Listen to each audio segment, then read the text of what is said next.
그 서커스탄에 있는 동물 조련사들이 아주 덩치 큰 코끼리를 도망가지 못하도록 길들이는 방법을 혹시 아십니까? 이 방법은 아주 간단하다고 합니다. 먼저 새끼 코끼리를 이렇게 잡으면 그 새끼 때부터 도망가지 못하도록 길을 들이게 되는데, 먼저는 그 새끼 코끼리의 그 발에다가 아주 무거운 족쇄죠. 이 발에 거는 그 족쇄를 딱 달아놓고 그 끝을 땅에 박아놓은 기둥과 연결을 해 놓습니다. 그러면 아무리 발버둥을 쳐도 그 새끼 코끼리는 그 철로 된 그 족쇄를 끊고 달아나지 못한다고 합니다. 물론 이 새끼 코끼리는 처음에는 계속 도망가기 위해서 발버둥을 칩니다. 하지만은 여전히 새끼 코끼리에게는 그 족쇄를 끊을 만한 힘이 없습니다.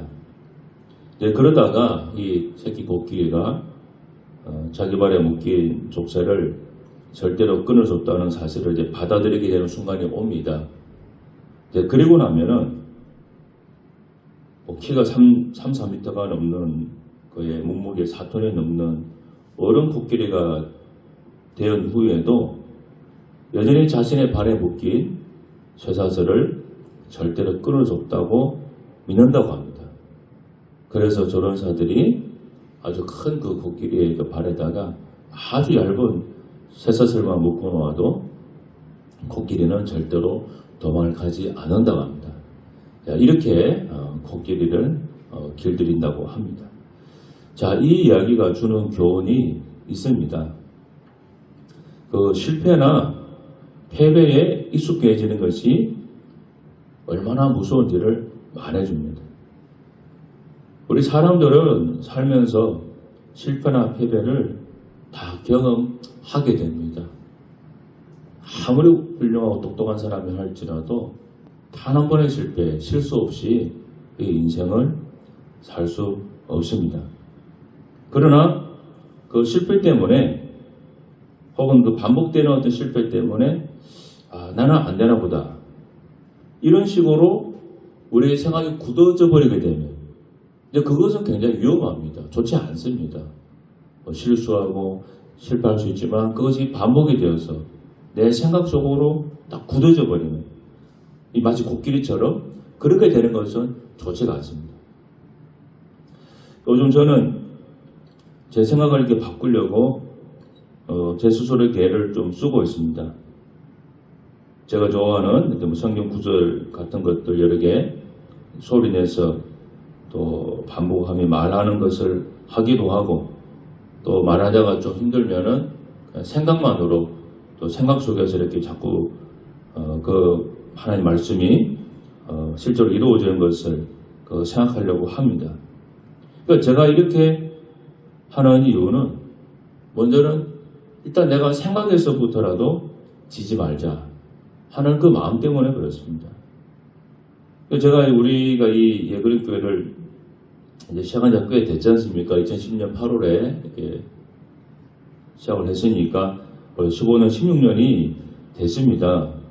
사실 굉장히 긴 세월이죠. 짧지 않은 시간들입니다.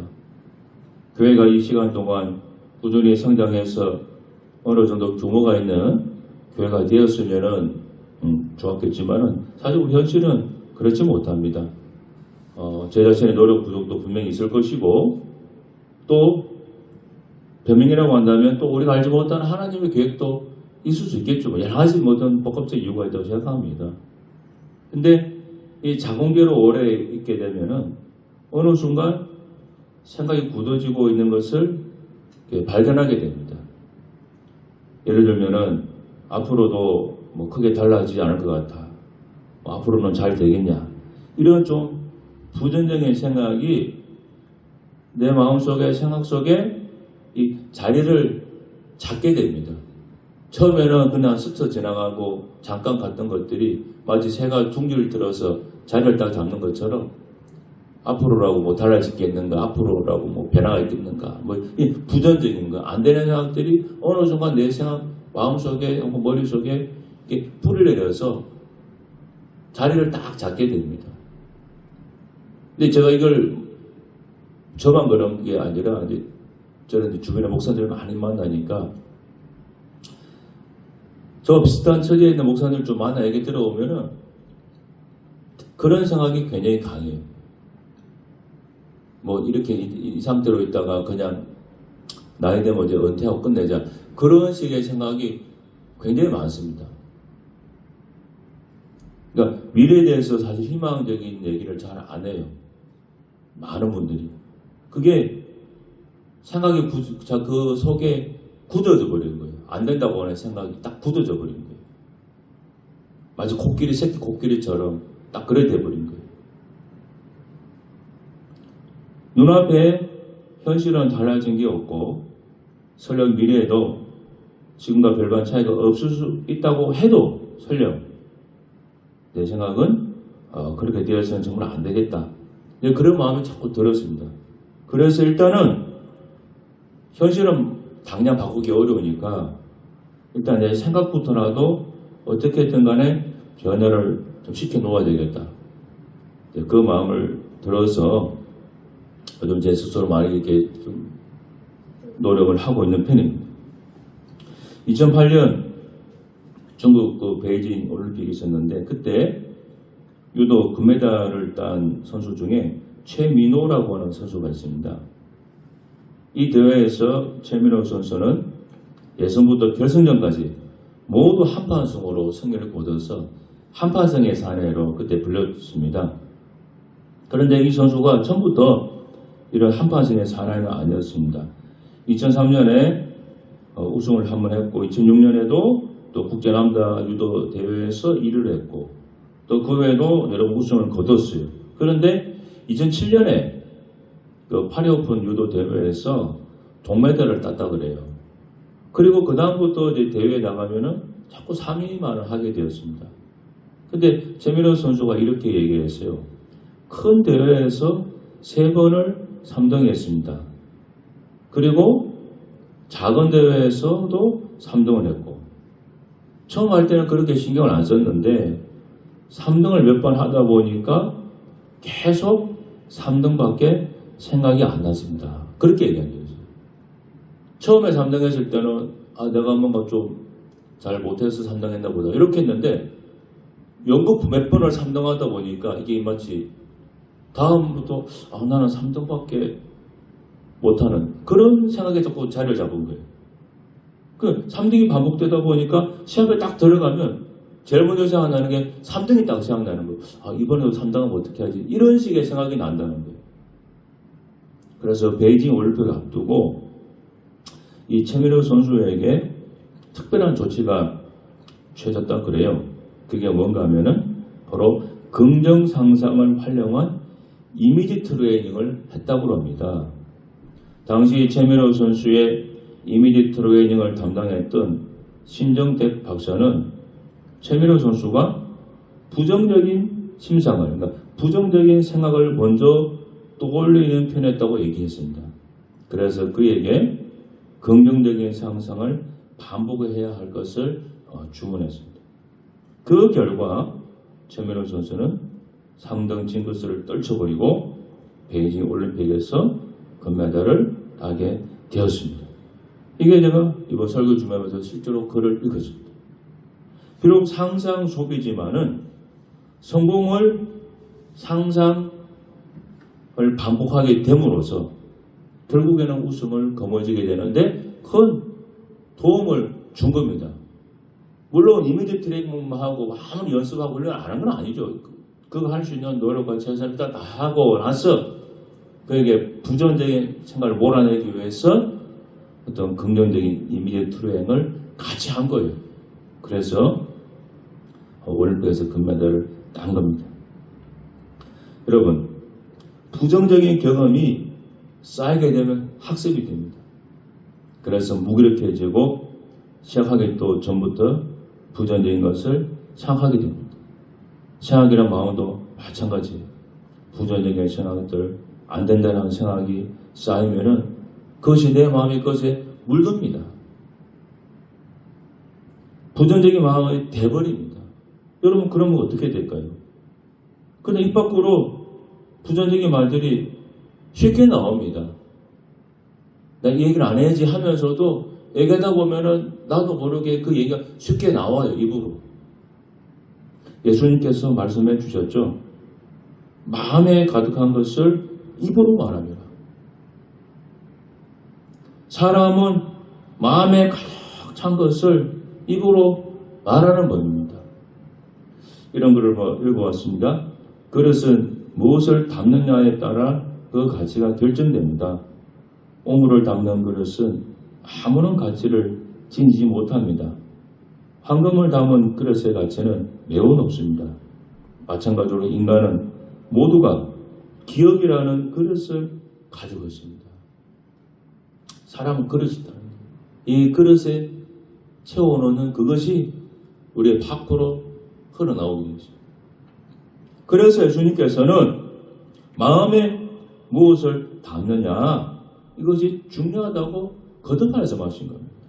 그 이유는 사람은 마음에 가득한 것을 입으로 말할 수밖에 없기 때문에 그래요. 35절의 말씀을 세 번역으로 보면 이렇게 나옵니다. 선한 사람은 선한 것을 쌓아두었다가 선한 것을 내고 악한 사람은 악한 것을 쌓아두었다가 악한 것을 낸다 그랬습니다. 쌓아둔다 그랬어요. 우리 마음속에 창고가 있다고 딱 가정해 보십시다. 거기에 쌓아둔다는 우리가 뭐 좋은 것도 쌓이고 나쁜 것도 쌓이겠죠. 그런데 어쨌든 끄집어낼 때 뭐가 먼저 나올 확률이 크겠어요? 많이 쌓여지기에 나올 확률이 크겠죠. 여러분 우리가 로또 복권 같은 거 번호가 몇 개인지 모르겠습니다만은 뭐 요즘도 그렇게 하네. 옛날에 텔레 보면은 빙빙 돌면서 그 공 하나가 트럭 나오잖아요. 여러분 그 번호 하나가 내가 원하는 번호 하나가 탁 나오는 게 왜 어렵겠습니까? 수십 개 되는 것 가운데 하나가 들었으니까 어려워요. 그런데 예를 들어서 번호가 1부터 한 30까지 있다고 칩시다. 그런데 1번 번호가 그 안에 통 안에 1번 번호만 100개 있다고 칩시다. 나머지 2번부터 30번까지는 하나씩만 있고 1번만 혼자 100개 들어가 있어. 그러면 1번이 나올 확률이 클까 안 클까요? 확률이 당연히 커지겠죠. 많이 들어가 있으니까. 그러니까 우리 마음에도 많이 들어가 있는 게 우리 입 밖으로 나올 확률이 큽니다. 예수님은 마음에 무엇을 쌓아두느냐에 따라서 우리 언어가 결정된다고 하는 말씀해 주셨습니다. 왜 언어가 우리 말이 중요합니까? 우리 말이 우리의 미래에 영향을 많이 주기 때문에 그렇습니다. 우리 말이 바뀌면 우리 인생이 바뀐다는 얘기 많이 들어보셨죠? 부정적인 말, 원망하는 말, 또 불평하는 말, 또 우리 신앙적으로 의심하는 말 이렇게 많이 하면 우리 앞으로 살아가는 삶이 어떻게 되겠어요? 많이 어두워지겠죠. 반면에 긍정적인 말, 또 감사하는 말, 또 우리 신앙적으로 믿음에 있는 말 많이 하면 우리 앞으로 살아가는 날이 또 어떻게 될까요? 많이 밝아지겠죠. 생각을 바꾸려고 하는 이유도 다 이런 예수님 말씀 때문에 그렇습니다. 반복되는 부정적인 생각으로 인해서 내 마음도 그렇게 부정적으로 물들어가기 때문에 그렇습니다. 살아있는 경영의 신이라고 불렸던 이나모리 가조시의 말입니다. 마음이 무너지지 않으면 그 무엇도 무너지지 않는다 그랬어요. 마음부터 바로 먹어야 앞으로 잘 될 가능성이 높아집니다. 입으로 계속 안 될 거라는 말을 달고 살면은 여러분 될 일도 안 됩니다. 미국 금주단체 표가 이렇습니다. One day at a time입니다. 이게 무슨 말인가 하면 하루에 꾸준하게입니다. 하루에 꾸준하게. 내가 매일 한 병씩 달고 살았으면 그건 하루에 조금씩 줄이자 그런 의미겠죠. 로버트 컬리도 비슷한 말을 했습니다. 성공은 매일매일 반복하는 작은 노력들이 모인 결과다. 구약 성경에 보면 12명의 정탐꾼이 가나안 땅을 정탐하고 돌아온 내용 나오죠. 10명은 가나안 땅에 들어가면 안 된다고 보고했습니다. 가나안 땅에는 거인들이 살고 있고 우리가 들어가서 싸우기 힘들다고 하는 얘기였습니다. 그러니까 10명의 정탐꾼들 마음속에는 가나안 땅에 대한 불신이 있었고 또 두려움이 가득 차 있었습니다. 그들은 모든 것을 염려하고 걱정했습니다. 그러나 여호수아와 갈렙은 다른 생각을 가지고 있었습니다. 아무리 가나안 땅에 있는 민족이 크고 힘이 셀지라도 하나님께서 주신다고 하셨으니까 믿음으로 들어가면 된다. 그렇게 생각했습니다. 12명의 정탐꾼들은 40일 동안 가나안을 정탐했습니다. 이들이 40일 동안 무슨 생각을 계속했는지 우리는 알지 못합니다. 일단은. 하지만은 이들이 40일 뒤에 한 말들을 보면은 이 정탐꾼들이 40일 동안 무슨 생각을 하면서 그 땅을 돌아봤는지 짐작은 가능합니다. 가나안에 들어갈 수 없다고 보고한 10명은 무슨 생각했겠습니까?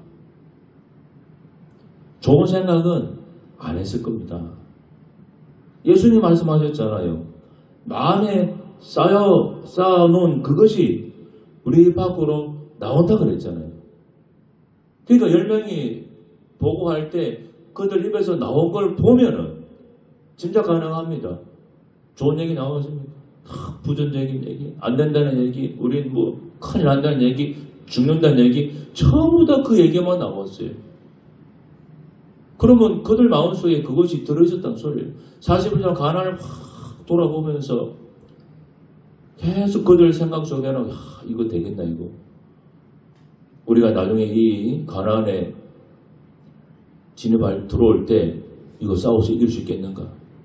싸우다가 죽는 거 아닌가? 뼈도 못 치는 거 아닌가? 온갖 그런 생각이 가득 차있지 하셨지 않았을까요?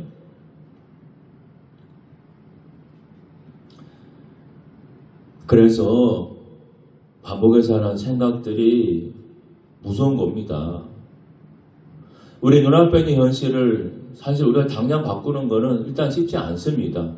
왜냐하면 거의 대부분 사람들이 가지고 있는 그 자원이나 실력이 한정되어 있어요. 뭐 예를 들어서 뭐 우리 부모님 재벌이어가지고 한 번에 그냥 싹 바꿔버린 그런 힘이 있으면 다르겠지만 뭐 그런 사람은 우리 지구 인구 가운데 몇 프로나 되겠습니까? 정말 적은 인원이잖아요. 거의 대부분 사람들은 그들이 가진 어떤 실력이나 자원이 한정되어 있습니다. 그래서 눈앞에 있는 현실을 당장 확 바꾸는 것은 실질적으로 쉽지 않습니다.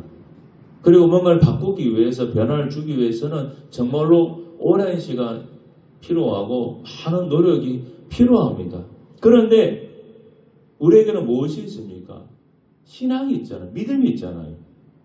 하나님이 계시지 않습니까?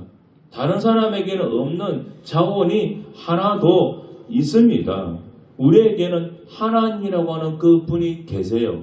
그리고 하나님이 특별히 성경 말씀이라고 하는 좋은 재료를 우리에게 주셨지 않습니까? 그러니까 우리는 이거를 자원으로 삼아 최대한 활용하시라는 거예요. 그래서 성경에 나오는 정말로 보화 같은 그 말씀을 내가 내 것으로 삼아서 내 생각을 바꾸고 내 마음을 바꾸는 노력을 하자는 거죠. 안 좋은 생각, 부정적인 생각들 다 버리고 그 하나님의 말씀을 믿는 그 삶을 살자는 거죠. 신자들에게는 우리의 생각이 현실이 되기도 하고 말하는 것이 실제 이루어지는 일들이 있습니다. 이것이 믿음이 주는 축복이고 그리고 신앙 세계에만 있는 특별한 은혜입니다. 우리에게 준 특별한 특권이에요. 그래서 생각하는 것, 말하는 것을 잘 하자고 얘기를 하는 겁니다. 우리가 병이 들었을 때 어떤 큰 병을 고치려면 많은 시간이 필요하죠. 암 걸렸다고 생각해 보세요. 그 암을 고치려면 정말로 5년이 걸릴 수 있고 10년이 걸릴 수도 있습니다. 그리고 그 병을 고치기 위해서는 돈도 정말로 많이 들어갑니다. 그러나 우리 신앙의 세계는 어떻습니까? 예수 믿는 사람들은 어떤 때는 그냥 기도 한 번으로 그 병이 나을 수도 있어요. 기도 한 번으로. 그걸 우리 뭐라고 불러고 기적이잖아요. 저도 예전에 부목사던 교회에서 그런 경우를 여러 번 봤습니다. 급성 백혈병으로 걸렸던 그분이 시의원이었나 했어요. 급성 백혈병에 걸려서 무균실에 들어간 분이 계세요. 그 병원에서 거의 이분은 오늘내일 한다 그랬어요. 그런데 그분이요, 기도 한 번 받고 살아났어요. 그래서 그분이 교회 나와가지고 간증한 적이 있어요. 제가 눈으로 봤습니다. 우리 다 죽는 줄 알았어요. 이게 신앙의 진비라고 하는 거예요. 그러니까 우리 믿는 사람들이 하나님의 말씀을 가지고 내 생각을 막 바꾸고 그리고 내 말로서 하나님 약속하신 그 말씀이 실제로 내게도 이루어질 수 있다. 그렇게 선포하고 해나가는 것이 때문에 실제 우리 삶의 그 일이 일어날 수 있는 상황이 올 수 있다는 거예요. 그런 기적이 일어난다는 거예요. 그래서 우리의 생각을, 우리 마음을 바꾸는 노력을 하자는 거예요. 자, 여러분, 일단 우리 할 수 있는 것부터 합시다. 생각부터 바꿉시다. 오늘 말씀 제목이 생각부터 바꾸자. 안 된다고 하는 생각, 부정적인 생각, 어쨌든 간에 바꾸어서 내 안에 자리 잡지 못하도록 만들어내야 됩니다. 꼭 그것부터 실천해 나가는 우리 모두가 되시기를 바랍니다. 기도하겠습니다. 하나님 아버지 고맙습니다. 정말로 원수마귀가 우리에게 안 좋은 생각, 부정적인 생각 많이 집어넣습니다. 그래서 어떻게든 우리 밖으로 부정적인 말들이 쏟아져 나오도록 만듭니다. 하나님 아버지, 우리 애그런교 교인들은 어쨌든 간에 생각부터 바꾸도록 해 주옵소서. 긍정적인 생각, 된다는 생각, 말씀대로 이루어진다는 생각, 그것이 우리 마음속에 가득 찰 수 있도록 하나님 아버지 인도하여 주옵소서. 예수님 이름으로 기도하옵나이다. 아멘.